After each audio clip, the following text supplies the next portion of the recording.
My last few videos were talking about the crisis in Ecuador because it's what's on everyone's minds, and they were very popular videos, but it's not what I really like to talk about. So, my last few videos were all talking about the ongoing crisis in Ecuador, and you guys really responded to them.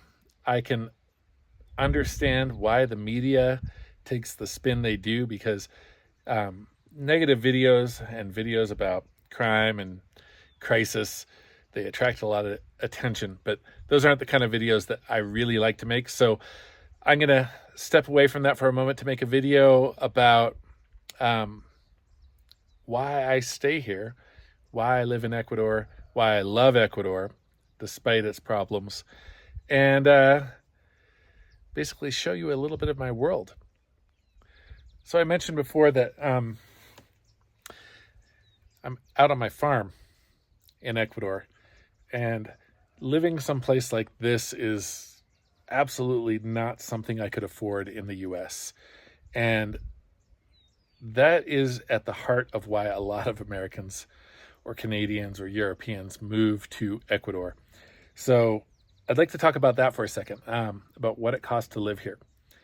I'm going to tell some stories and use my own life as an example to share with you what it might cost for you to live in Ecuador, or if not Ecuador, a similar location, whether it's Colombia or Paraguay or Argentina. So I bought this property that I'm on right now. It's a little over an acre, which is about a half a hectare, for $16,000. I think it was $16,500. I bought this property a few years ago. This is what would be considered high-priced land in Ecuador. This land is avocado country. It's great for growing avocados. It's really good farmland. My particular property is one of the few easily tractorable properties in the area, which ups the price. I don't use a tractor on it. I'm doing kind of no-till permaculture on my land, but if I wanted to, I could run a tractor over it. And I'm only a little over an hour from the capital and less than an hour from the international airport, which are all factors in the price of my property. So a piece of land like this in most other countries would be far more expensive because of its location and its agricultural potential. I built a house that you see behind me on this land. This little, I call it a tiny house. It's, I don't know, I think 43 meters. It's a very small house. So this tiny house, I hired a maestro, which is like a local contractor, but not really somebody with a business license, just somebody with knowledge, skills, and a few tools to build this house. My build did not go to plan. There were a lot of mistakes made. I was not real happy with my maestro, and various things had to be done over again. One particular ridiculous moment, I came in and was like, hey, the cement floor you poured is about 30 centimeters lower on one side than the other. So a lot of stuff had to be done over, and my cost ran over. But this house cost, I don't know, about 15 to 18,000 to build. I didn't keep very good track because I didn't know I was going to make a movie about the cost of building my house. But somewhere in that range is what it costs to build this house. And if I had a better maestro, monitored my project better, was here all the time, and didn't have to redo a bunch of stuff, I think the cost would have been closer to 10 to 12,000 to build that little house. So we're talking about building a beautiful little hobby farm in avocado growing country on over an acre of land. And my investment is, 16.5 thousand for the land and maybe 18 at the high end, 18,000 for the house build. To give you an idea of what it costs to have a good life in Ecuador. And My life is weird. I spend a lot more than most U.S. Expats or immigrants or whatever you want to call us here. I've got kids. I send my kids to private school, and my costs are significantly higher because of that. School is one of the more expensive things in Ecuador if you want your kids to go to a good school. So my monthly costs, they run a little over $2,000 typically, but that is supporting a family of 5, including my father-in-law, because when you're in an Ecuadorian family, you take care of more than just your immediate family. But for comparison's sake, if I look at my bills out here at this little house and I take my family out of the equation and I just look at what it costs for me to live, it's closer to $300. So I don't pay rent. I own my land. My water bill is $2 a month. My electric bill tends to be somewhere between 5 and 15. It fluctuates a little bit. My internet, because I'm a YouTuber, I pay more than most. I pay $25 a month for my internet for the house, and my phone plan, my data is like $16 or $17 a month. So those are my biggest expenses other than food. A lot of my food comes from my garden here, but I go grocery shopping. Typically I shop 2 places, a little tienda in the town where I'll buy vegetables, and Mega Maxi, which is like your big American style grocery store and more, kind of a Walmart style big shopping center.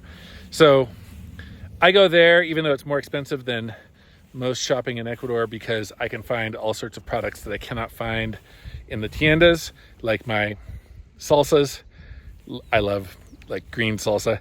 Can't find a tomatillo salsa here in Ecuador other than what is available in Mega Maxi. And I go there because it's convenient.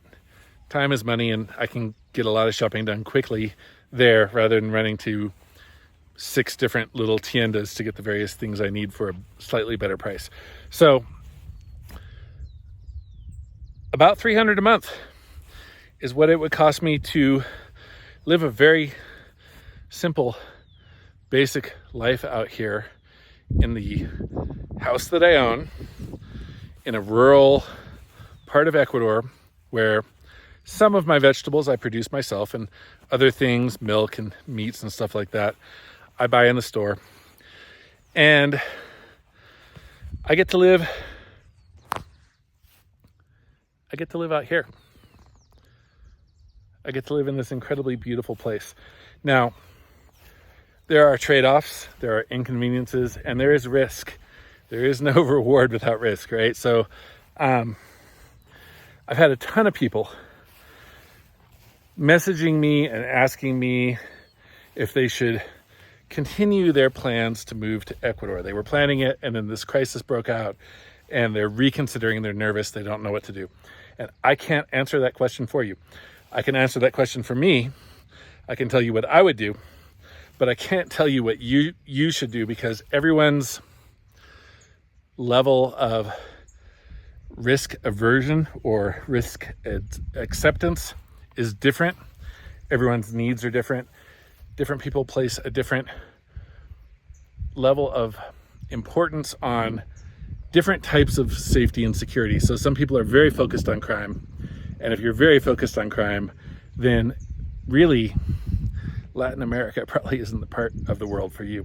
If you're focused on other aspects of safety, like healthcare, disease, traffic fatalities, all sorts of other things, then the picture becomes a lot more complex, and financial security and safety as well. I think for me, even with the crisis happening, Ecuador still makes sense. It does change my view about different parts of Ecuador. There are some areas that I considered before that I would not consider now, and probably never will again.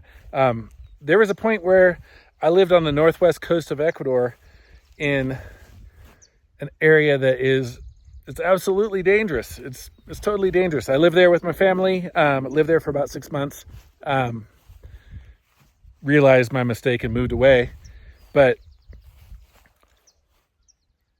I wouldn't, even after that, I made some attempts to try to buy large properties out there for agroforestry projects for like growing balsa or teak or things like that. And in hindsight, that was foolish. That would have been a mistake. That part of the country is too wild, too out of control, too firmly in the grip of the narcos for a gringo, an expat like me, to try to manage a project out there. It would have been a big mistake. But there are other parts of the country that I still absolutely believe in. And I've said this before in my videos. In crisis, there is opportunity. In crisis, prices tend to be lower. There are people that they're pulling the cord. They're getting out. There are people that are giving up on Ecuador because they don't have the fortitude to stick out this particular crisis and selling. And whenever you have more people selling, prices go down. Case in point, I am in the process, and it's been going on for almost a year now. I'm in the process of trying to buy 35 acres out in the Amazon in Napo province. 35 acres for what we negotiated was $22,500. The sale is hung up for various reasons that I won't go into here because that's not what this video is about.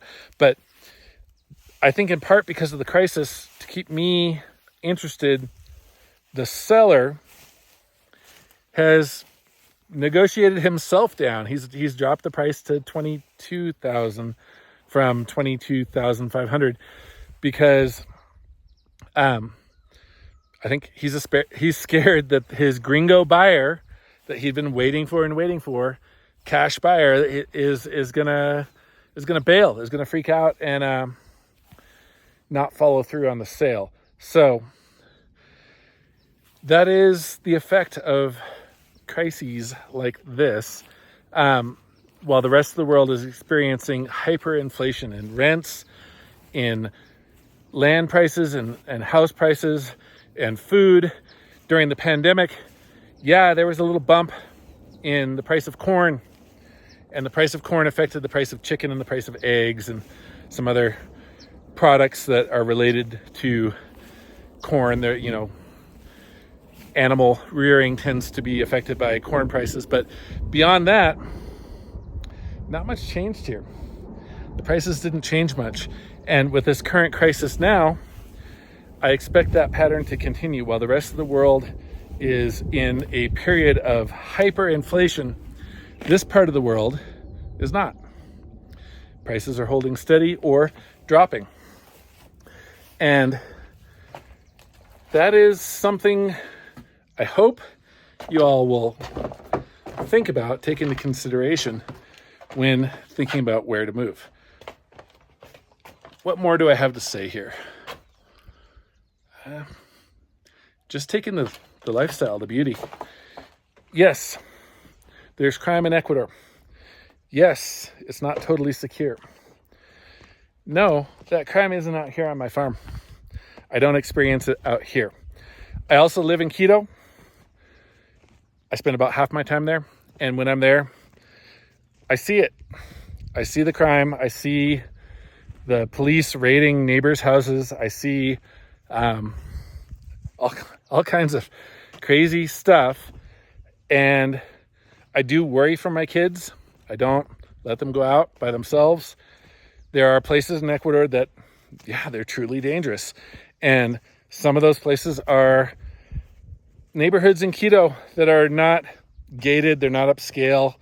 Some of those places are towns and cities along the coast, even towns that people swear are totally safe, you got to realize if you're in a little town on the coast, the mafia is in your town, and they may not be acting out now, but at any moment somebody might tell them to do something that makes a spectacle, makes a scene, and in their mind advances their cause. So I don't consider any of the coast safe right now, even the tourist towns, even the places where the local expats are insisting it's all calm here, there's nothing dangerous. You got to understand, all of those towns, there is some mafia in the town, and they may not be doing anything right now, but the potential exists. And in other towns, yeah, if you're in Guayaquil or Manta or, God forbid, Esmeraldas or anywhere around it, you know what I'm talking about. It's not safe. God, I got back into talking about the negativity. I'm done with that. I think I'm done with this video. I think that's all I had to say. I just wanted to share a little different perspective and information and beauty out here on the farm for people to better understand why I'm still here.